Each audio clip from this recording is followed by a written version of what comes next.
अमा छा मसलो आ? वाह मसलो आ त डीसी इनखे दादलो कयो आहे कंहिंखे? मुख्तियार खे। वो तुंहिंजो छा थिए मुख्तियार? पुटु हो पर मूंखे मारींदो थो चए 20 सालनि खां। मां बेवा आहियां, मुंहिंजी शयूं मुंहिंजे अबे जूं शयूं खणी जी अम्मा। मुंहिंजे ॾाॾनि जूं शयूं खणी उहे बि इस्तेमालु करे मूंखे घर में न छॾी।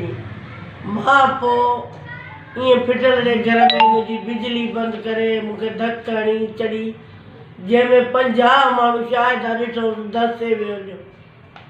मूं सां ॾाढो ज़ुल्म आहे। मूंखे पंहिंजी शयूं मोटाए ॾियनि, मूं में को बि हक़ु कोन्हे। छा मुंहिंजे घर ते अथसि, छोकी ज़ाल जे नाले थो करे।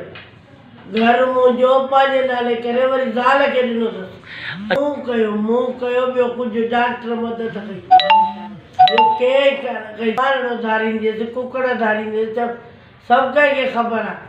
पीउ बि कोन कंदो वेठो हूंदो मेंह खे पाणी पीआरे, पोड़ो मुड़िसो। हिननि मूं सां अहिड़ी ज़ुल्म कयो आहे, मां हाणे केॾे वञा। न मुंहिंजी न्याणियूं छॾे थो त बसि मूंखे बिठो करे। मुंहिंजी क़िस्मत आहे बसि। मुंहिंजी शइ मूंखे मोटाइणी। कहिड़ी? न मूंखां वठी पैसा ॾेई। घणी ज़मीन आहे? 1800। हाणे गुले बुरड़े खां मोटाई। ॿी मुड़ुस में त हिसो थियो न, कोन थींदो। हाणे हिननि खे मूं ॼड़ियो कयो, मुंहिंजो हिसो न आहे। मुंहिंजो पघार अथसि, ज़ाल त 1000 त ॾिए हा। मां कॾहिं बि 100 रुपया बि न आहे, 10 रुपया बि न आहे। पैसा खणी वियो आहे? 10 लख 5 लख कार में अथसि, 8 लख ॿनीअ में अथसि। प्लाट मुंहिंजो आहे, घर मुंहिंजो आहे।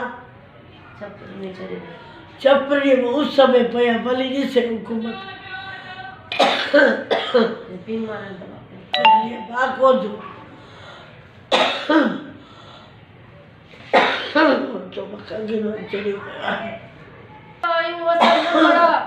मानी केर कोन्हे, मानी जाने चंदा न ॾिस फिटो करे मरी वञे, भले तूं वञ हली। मां कीअं वञा, केॾे वञा? असांखे कुझु न आहे, असांखे वटो थाली बि न आहे। असांखे कढी फिटो कयो ॻोठ मां। उन्हनि कयो वरी उहे दुश्मन असांखे लॻनि चोरनि जा, असांजे भाउ खे असांखे मारे थो। निकिरो हाणे केॾे वञूं? उहा वई हली, हाणे मां निकिरूं, मां केॾे वञा? हाणे मुंहिंजो बचिड़ो आहे, मां केॾे रोड ते त न सुम्हूं न, घर त हुजे न छांव। तकलीफ़ केरु कोन्हे असांजो, असां बचणी वञू बसि।